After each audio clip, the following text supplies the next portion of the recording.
Hello everyone. आजच्या international मार्केटिंगच्या लेक्चरमध्ये पुन्हा एकदा सर्वांचं स्वागत. आपण जो 4th युनिट स्टार्ट केलाय त्यामध्ये लास्ट पॉइंट आपण सुरू करतोय आता. International marketing of services. आता जे काही आपल्याला इंटरनॅशनल लेवलला प्रोडक्ट सर्व्हिसेस आपण स्टडी करतोय त्यामध्ये जनरली आपण हे पाहिलं की जेव्हा वेगवेगळ्या कंट्रीजमध्ये आपण प्रोडक्ट्स किंवा सर्व्हिसेस पाठवतो तेव्हा तिथे असणारी जी हेट्रोजेनिटी आहे, विविधता आहे, म्हणजे प्रत्येक गोष्टीमध्ये कस्टमरच्या लाईक्स वेगळ्या आहेत, त्यांच्या टेस्ट वेगळ्या आहेत. तर अशा ठिकाणी आपण जेव्हा प्रोडक्ट्स किंवा सर्व्हिसेस पाठवतो, तर सर्व्हिसेसमध्ये जनरली त्यांनी सांगितले की जे त्याचे फीचर्स आहेत सर्व्हिसेसचे. सर्व्हिस मार्केटिंग मध्ये तुम्ही जे काही तुमचं सेमिस्टर होतं, 5th सेमिस्टर त्यामध्ये सर्व्हिस मार्केटिंग हा जो सब्जेक्ट स्टडी केला त्यामध्ये सांगितले होते फीचर्स की त्या इंटेन्जिबल आहेत, त्याला आपण टच करू शकत नाही किंवा त्याचा स्मेल घेऊ शकत नाही. हेट्रोजिनियस आहेत, म्हणजे डिफरंट डिफरंट पद्धतीने. आता सपोज एकच वेटर दोन वेगवेगळ्या कस्टमरला जी सर्व्हिस प्रोव्हाइड करतो त्यामध्ये सिमिलॅरिटी असणार नाही. तर टाइम जसा चेंज होईल किंवा कस्टमर वाईज त्या चेंजेस असतील, इनसेपरेबल असतील, म्हणजे प्रोडक्ट आणि सर्व्हिस या दोन गोष्टी डिफरंट केल्या जात नाहीत. त्या इनसेपरेबल आहेत, पेरिशेबल पण आहेत, म्हणजे त्या संपतात. जसं की मी फ्लाईटचं तिकीट घेतलं आणि ते त्या वेळेत जर मी तिथे पोहोचले नाही तर ती सर्व्हिस तिथे संपणार आहे आणि मला जर पुन्हा ती सर्व्हिस घ्यायची असेल तर मला काय करावं लागेल, नवीन बुकिंग करावं लागेल.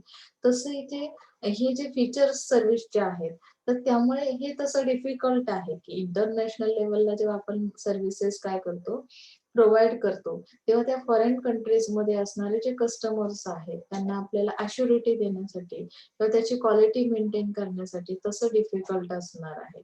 सो आता आपण ही कन्सेप्ट बघूया की यामध्ये सांगितलं an organisation that market its services is in more than one country practices global service marketing. This type of organization is called multinational corporation and transnational corporation. Country from which an MNC originally belongs in a home country, whereas the country where MNC operates is called host country.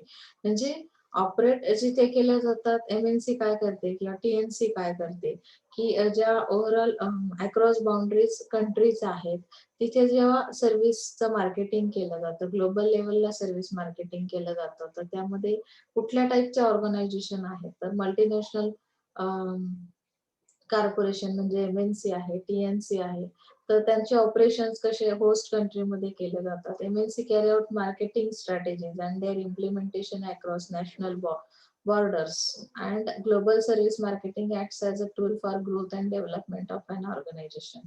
म्हणजे हे जे काही global लेवलला जेव्हा international लेवलला आपण एखाद्या सर्व्हिसचा विचार करतो तर तिथं ऑब्व्हियसली आपल्या कंट्रीची ग्रोथ होण्याचं किंवा ऑर्गनायझेशनची ग्रोथ होणं हा त्यामागचा एक मेन पर्पज असणार आहे.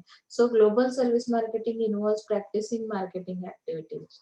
म्हणजे आता सर्व्हिस प्रोव्हाइड करणं किंवा सर्व्हिस मार्केटिंग करणं त्यामध्ये कुठल्या ऍक्टिव्हिटीज येतात, buying, selling, pricing, advertising, sales promotion, warehousing in the market of foreign countries. Service देतो म्हणजे नक्की काय करतो आपण, एखादा प्रोडक्ट सेल करतो, त्याची प्राइस डिसाईड करतो, प्राइस एक्सप्लेन करतो, ऍडव्हर्टायझिंग करतो.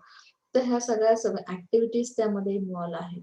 मग आता त्यांनी एक डेफिनेशन दिलेली आहे अमेरिकन मार्केटिंग असोसिएशनने. International marketing is the multinational process of planning and executing the conception, pricing, promotion, distribution of ideas, goods, services to create exchanges that satisfy individual and organizational objectives. म्हणजे ही जी process आहे international लेवलला marketing करणं सर्व्हिसचं, तर ह्यामध्ये service marketing हा जो part आहे तो मल्टीनॅशनल प्रोसेस आहे. त्यामध्ये एकापेक्षा अधिक प्रोसेस केल्या जातात, म्हणजे प्राइसिंग, प्रमोशन, कन्सेप्शन, जे तो प्लॅन एक्झिक्यूट करणं हा सगळा पार्ट येतो. यामध्ये जे काही सर्व्हिसेस प्रोव्हाइड केल्या जातात त्यानुसार आपण काय करतो, ऑर्गनायझेशनचे जे ऑब्जेक्टिव्ह आहेत त्यानुसार त्या सर्व्हिसेस देण्याचा प्रयत्न करतो. इथे एका सेंटेन्स मध्ये सांगितलं की कॅटिओराने एक डेफिनेशन दिली. International marketing is the performance of business activities that direct the flow of companies goods. म्हणजे ही जी ऍक्टिव्हिटी आहे किंवा मार्केटिंग परफॉर्मन्स आहे, तर यामध्ये काय केलं जातं की कंपनीचे गुड्स आणि सर्व्हिसेस कस्टमर आणि users is more than one nation म्हणजे एकापेक्षा अधिक कंट्रीज मध्ये जेव्हा आपण बिझनेस करतो, गुड्स किंवा सर्व्हिसेस पाठवले जातात, that is called international marketing. आता फीचर्स काय दिलेले आहेत बघा ग्लोबल सर्व्हिस मार्केटिंगचे. ऍडव्हान्स टेक्नॉलॉजी आहे त्यामध्ये. Global marketing involves the use of modern technology. Technology शिवाय तर आपण वेगवेगळ्या कंट्री पर्यंत आपल्या सर्व्हिसेस घेऊन जाऊ शकत नाही. त्यामध्ये सांगितलंय की organization is able to gain a competitive advantage by promoting good quality services at competitive prices. This is because of the use of advanced technology that leads to fall in the cost of production and facilities and large scale production. तुम्हाला टेक्नॉलॉजीचा help काय होतो की at a time तुम्ही big quantity मध्ये production करू शकता किंवा एका वेळी अनेक कंट्रीज मध्ये तुमचे सर्व्हिसेस काय करू शकता पाठवू शकता. आता यामध्ये रिक्वायर वास्ट मार्केटिंग रिसर्च.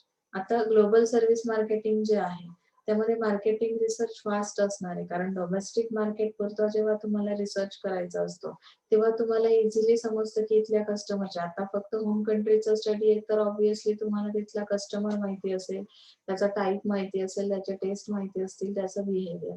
पण हेच जेव्हा तुम्ही इंटरनॅशनल लेवलला मार्केटिंग रिसर्च करता तेव्हा तो वास्ट असतो कारण प्रत्येक कंट्रीच्या जे काही टेस्ट आहे, बिहेवियर आहे कस्टमरचं ते डिफरंट आहे. मग त्यामध्ये आपण काय करतो की selected sample and thus plans to sell accordingly depend upon the result of the survey. म्हणजे त्यातून काही फ्यू सॅम्पल्स घेतो आणि त्या सॅम्पलचा सर्वे करून आपण तो रिसर्च कम्प्लीट करतो. ओके. डायव्हर्सिफाईड मार्केट्स आहेत म्हणजे यामध्ये सांगितलंय की leads to stability of revenues. The portfolio of market helps in spreading the profits and losses and thus balances the financial records of an organization. Okay.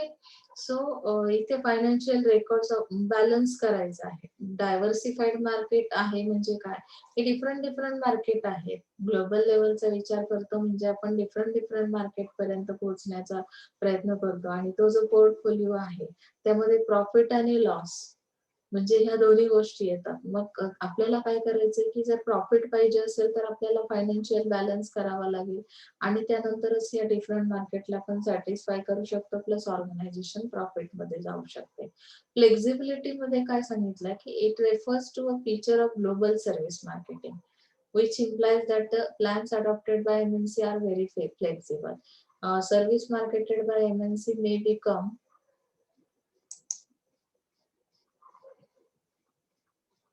unfavorable due to change in taste of customers. The entry of competitors with the advanced technology also affects the development of MNC. आता MNC जेव्हा वेगवेगळ्या कंट्रीमध्ये जाते तेव्हा तिथे diversified markets आहेत, flexibility आहे प्रत्येक गोष्टीमध्ये. कॉम्पिटिटर्स ऍडव्हान्स टेक्नॉलॉजीचा इम्पॅक्ट करतात किंवा ऍडव्हान्स टेक्नॉलॉजी यूज करतात तर त्याचा इम्पॅक्ट कसा होतो एमएनसी वर, त्याचा इफेक्ट कसा होतो किंवा एमएनसीच्या डेव्हलपमेंटवर त्याचा इफेक्ट कसा होतो.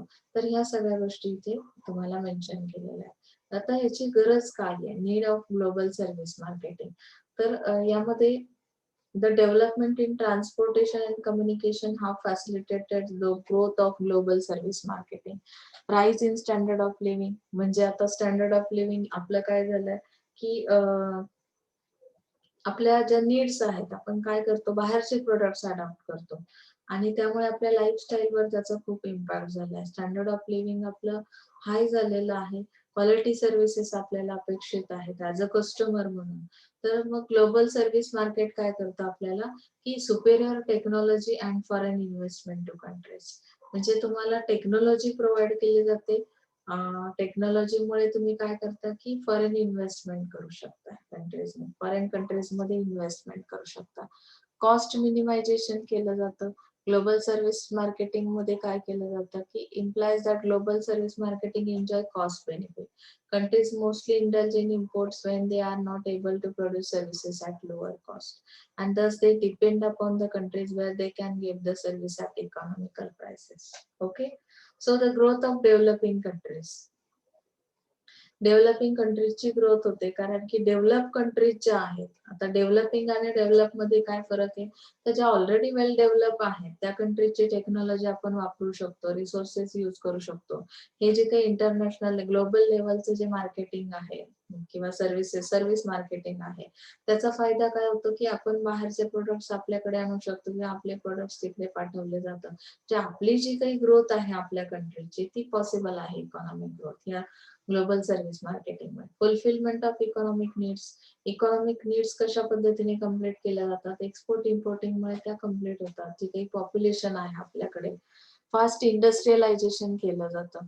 Features the need of global service marketing as today's the countries are interdependent on each other for resources. म्हणजे प्रत्येक कंट्रीमध्ये अवेलेबल असणारे रिसोर्सेस वेगवेगळे आहेत, तिथलं क्लायमेट वेगळं आहे आणि जेव्हा आपल्याला इंडस्ट्रियलायझेशन करायचं असतं डेव्हलपिंग कंट्रीज मध्ये आपली इंडिया येते बरोबर की नाही.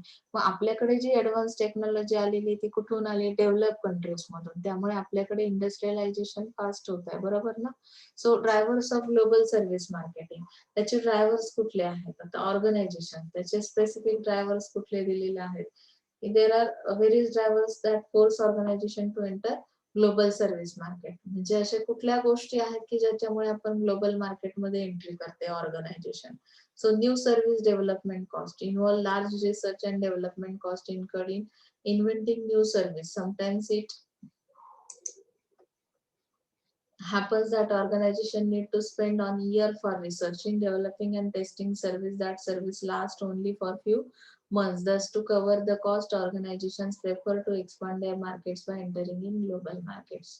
म्हणजे जेव्हा आपल्या रिसर्च केला जातो, डेव्हलपमेंट केली जाते, टेस्टिंग केली जाते सर्व्हिसची आणि त्यानंतर आपल्याला कव्हर करायचंय मार्केट, कव्हर द कॉस्ट. म्हणजे आपल्याला जे काही कॉस्ट त्यासाठी लागलेली आहे ती कव्हर करायची असेल तर ऑर्गनायझेशन काय करते की मी एखाद्या गोष्टीवर एवढा खर्च केला, माझे एक्सपेन्सेस खूप आहेत, मग मला डोमेस्टिक मार्केटमध्ये जेवढं प्रॉफिट मिळतं त्यापेक्षा जास्त मला आणखी माझा बिझनेस जर एक्सपांड केला, वाढवला, बाहेरच्या कंट्रीजमध्ये प्रोडक्ट्स पाठवले तर ती कॉस्ट मी कव्हर करू शकेन. म्हणजे ऑर्गनायझेशन कशामुळे इंटरनॅशनल लेवलला जाते तर त्याचा बिझनेस एक्सपांड करणं आणि प्रॉफिट मॅक्झिमाइज करणं हे दोन त्याचे पर्पज आहेत.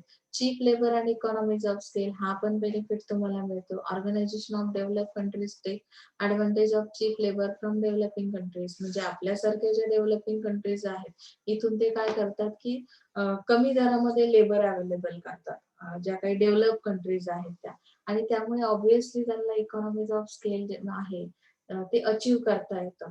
So the lower the cost of production, म्हणजे प्रोडक्शन साठी येणारी कॉस्ट कमी लागते. चीप लेबर्स अवेलेबल होतात की नाही, एक्सपिरियन्स ट्रान्सफर केला जातो. हे जे काही इंटरनॅशनल किंवा ग्लोबल लेवलचं मार्केटिंग आहे, सर्व्हिस मार्केटिंग आहे, त्यामुळे आपण काय करतो की जे काही आपल्याला येणारा एक्सपिरियन्स आहे एका कंट्री मधला तो दुसऱ्या कंट्री सोबत शेअर केला जातो, ट्रान्सफर केला जातो. आता त्यामध्ये दिलंय की help in learning new ideas. त्यामुळे आपण नवीन नवीन आयडियाज ऑर्गनायझेशन काय करते की तिला शिकण्यासाठी किंवा लर्न करण्यासाठी संधी मिळते, अपॉर्च्युनिटी मिळते. So service life cycle consideration यामध्ये दिलंय की helps an organisation that is in the declining stage in one country to enter in to the other country. म्हणजे लाईफ सायकल जशी चेंज होते तर आपल्या डोमेस्टिक मार्केटला एखादा प्रोडक्ट डिक्लाइन स्टेजला गेला असेल तर बाहेरच्या कंट्रीजमध्ये त्याची डिमांड सुरू झाली असेल तर तिथे इंट्रोडक्शन स्टेजला असेल. म्हणजे ग्लोबल सर्व्हिस मार्केटिंगचा हा एक बेनिफिट आहे की हे कन्सिडरेशन लक्षात घेतलं, सर्व्हिसचे लाईफ सायकल लक्षात घेतली तर आपला प्रोडक्ट कधीही संपणार नाही. तो एका कंट्रीमध्ये जरी डिक्लाइनला गेला तर दुसऱ्या कंट्रीमध्ये त्याची डिमांड सुरू होते. आलं लक्षात. बिझनेस स्पेसिफिक ड्रायव्हर्स कुठले आहेत, कॉम्पिटिशन आहे की कॉम्पिटिशनमुळे काय होतं की acts as an important driving force for organization to go global. म्हणजे कॉम्पिटिशन ज्या organization face competition from other organization in the same industry thus to gain the market share and attain competitive advantage. म्हणजे global मार्केटमुळे तुम्हाला ह्या जी competition आहे ती face करावी लागते आणि त्यामुळे तुम्ही इथे काय करता की कॉम्पिटेटिव्ह ऍडव्हान्टेज मिळवण्याचा प्रयत्न करता, मार्केट शेअर्स गेन करण्याचा प्रयत्न केला जातो ऑर्गनायझेशन कडून. टेक्नॉलॉजी आहे तर help organisation to lower their cost. Under develop countries and developing countries have a technical advantage as compared to developed countries. Global trade helps in technology transfer among nations and assisting their growth. Technology हा एक तुमचा specific driver आहे business मधला. Competition आहे, growth in transportation and telecommunication. तर ह्यामध्ये काय केलेली आहे, ग्रोथ केली. आता जसं की ग्लोबल ट्रेड जो आलेला आहे त्यामुळे ऑर्गनायझेशन जे आहेत वेगवेगळ्या कंट्रीज मध्ये जे ट्रान्सपोर्टेशन केलं जातं, टेलिकम्युनिकेशन केलं जातं. तर ह्या टेक्नॉलॉजीचा वगैरे वापर करून सगळ्या गोष्टी इझी झालेल्या आहेत. ॲडव्हांटेजेस अँड डिसएडव्हांटेजेस काय आहेत बघा. Global service marketing helps in the development of country म्हणजे डेव्हलपमेंटसाठी या ग्लोबल सर्व्हिस मार्केटिंगचा उपयोग होतो. It provides employment also employment opportunities and promoting exports. Helps in producing those services that cannot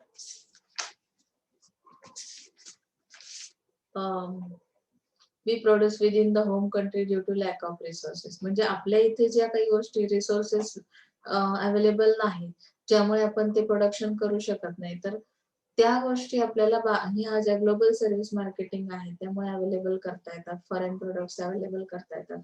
leads to better standard of living of citizens of countries by providing them variety of services. म्हणजे जे काही citizens आहेत किंवा ज्या सिटीजनसाठी ज्या काही variety services आहेत त्या अवेलेबल करता येतात. Allow rational allocation of resources at the global level. Expands the tertiary sector of an economy. म्हणजे जो काही आपला दर्जा आहे कामाचा इकॉनॉमीचा which includes transport, communication, distribution services ते तो वाढवता येतो. जसं की इकॉनॉमीसाठी काय काय गरजेचं आहे इकॉनॉमिक डेव्हलपमेंटसाठी हे ट्रान्सपोर्टेशन आहे, कम्युनिकेशन आहे, डिस्ट्रीब्युशन आहे. तर हा सगळा स्तर जो आहे तो आपल्याला टर्शरी सेक्टर म्हणजे काय की तो एक्सपांड करता येतो. Okay. Ensures cooperation at economic, political and cultural level. म्हणजे जे काही कॉपरेशन आहे या तिन्ही फील्डमध्ये इकॉनॉमिक असेल, पॉलिटिकल असेल तर त्या गोष्टी त्याची लेवल चेक करता येते. Enables an organisation to access large markets of the world and gain from economies of scale. म्हणजे ऑर्गनायझेशनला इकॉनॉमीज ऑफ स्केल घेण्यासाठी हा ग्लोबल सर्व्हिस मार्केटिंगचा उपयोग होतो. Increases the output at the global level and पुन्हा पुन्हा तेच दिले कॉम्पिटेटिव्ह ॲडव्हान्टेज त्यामुळे मिळेल. इकॉनॉमीज ऑफ स्केल जर तुमचं तुम्हाला गेन करता आलं तर ऑब्व्हियसली ते कॉम्पिटेटिव्ह ॲडव्हान्टेज तुम्ही घेता. Leads to the flow of foreign exchange in the countries that help in lowering down their trade deficits. Okay. So foreign exchange जे केलं जातं कंट्रीज मध्ये त्यामध्ये सुद्धा ट्रेड डेफिसिट जे आहेत ते काय केले जातात कमी केले जातात. बरोबर. जसं ट्रेडिंग ब्लॉक सिस्टीम वगैरे आपण स्टडी केल्या की नाही. आता डिसएडव्हान्टेजेस काय ग्लोबल सर्व्हिस मार्केटिंगचे. Inconsistency in customer needs.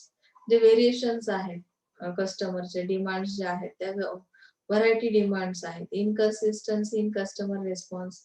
कस्टमरचा response हा डिफरंट असेल प्रत्येक मार्केटमध्ये. Country specific brand and services. म्हणजे ट्रॅडिशनल सर्व्हिसेस कुठे Indian might like a traditional service. म्हणजे प्रत्येक कंट्रीमध्ये एक स्पेसिफिक ब्रँडला लाईक करतात किंवा American might like technological advance service. Okay. Consideration of laws of countries means that the laws of domestic and target countries can be conflicting which make it difficult for an organization to enter a foreign country. म्हणजे disadvantage काय आहे की आपल्याला कुठल्याही कंट्रीमध्ये जायचं असेल तर तिथले लॉज म्हणजे तिथल्या गव्हर्नमेंटने जे काही रूल्स रेग्युलेशन्स केलेले आहेत ते समजून घेणं खूप गरजेचं आहे. तिथे त्यामुळे कॉन्फ्लिक्ट होऊ शकतात. हा एक डिसएडव्हान्टेज आहे. लॅक ऑफ इन्फ्रास्ट्रक्चर म्हणजे ऑर्गनायझेशनची ग्रोथ जर करायची असेल तर त्यासाठी इन्फ्रास्ट्रक्चर पाहिजे. For example an export organisation might need good infrastructure such as seaport and warehouses to start its business. जे कुठल्याही ऑर्गनायझेशनला जेव्हा एक्सपोर्ट इम्पोर्ट मध्ये जायचं असेल किंवा ग्लोबल सर्व्हिस मार्केटिंग मध्ये जायचं असेल तर त्यांचं इन्फ्रास्ट्रक्चर प्रॉपर असलं पाहिजे. ते जर नसेल तर काय होऊ शकत नाही की तुम्ही ज्या फॅसिलिटीज आहेत तर such facilities are generally not available in underdeveloped countries. Lack of infrastructure नसल्यामुळे तुम्ही बाहेरच्या कंट्रीज मध्ये बिझनेस करू शकत नाही. ग्लोबल सर्व्हिस मार्केटिंग करू शकत नाही. आता ह्याच्या स्ट्रॅटेजीज कुठल्या आहेत. मॅनेजिंग सर्व्हिस डिफरन्शिएशन म्हणजे हे जे काही ग्लोबल सर्व्हिस मार्केटिंग आहे तर सर्व्हिस मधला जो डिफरन्स आहे तो लक्षात घेतला जातो. की सपोज तुमची सर्व्हिस कुठली आहे कॉम्पिटिटर्स त्या मार्केटमध्ये ज्या काही सर्व्हिसेस प्रोव्हाइड करतात म्हणजे तिथे व्हरायटी आहे आणि ती व्हरायटी लक्षात घेऊन आपल्याला सर्व्हिसेस अवेलेबल करायचे आहेत as per customer needs. The organisation try to differentiate their services from the competitive to attract attention of customer. म्हणजे काय की एकाच मार्केटमध्ये जेव्हा तुम्ही पण तुमचे प्रोडक्ट सेल करताय, सर्व्हिस प्रोव्हाइड करताय आणि कॉम्पिटिटर सर्व्हिसच्या कुठल्या पॉलिसी अप्लाय करतो, त्यामध्ये तुम्हाला डिफरन्स दाखवता आला पाहिजे. जसं की for example here is a variety of call rates charge by the mobile operating organisation in the Indian market. Service differentiation achieved in case of offering and delivery discuss as follow.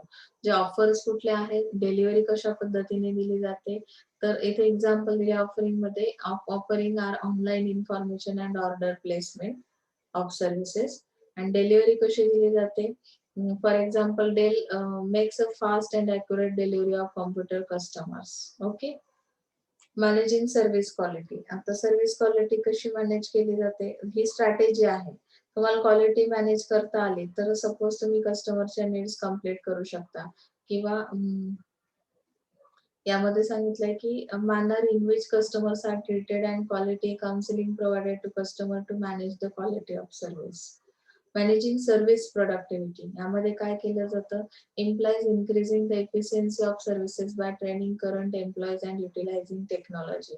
म्हणजे service productivity increase करता येते तुम्हाला. ही पण strategy आहे की suppose तुमची efficiency कशी आहे, किती तत्पर आहात तुम्ही, तर ह्या गोष्टीवर डिपेंड आहे तुमची सर्व्हिस प्रोडक्टिव्हिटी.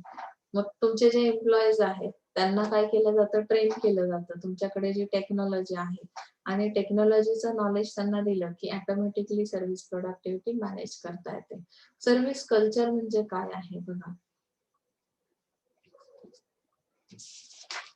सर्व्हिस कल्चर मध्ये एक गोष्ट मेन्शन केली त्यांनी, a culture where an appreciation for good service exists and where giving a good service to internal as well as ultimate external customers considered a natural way of life and one of the most important norms by everyone in the organization.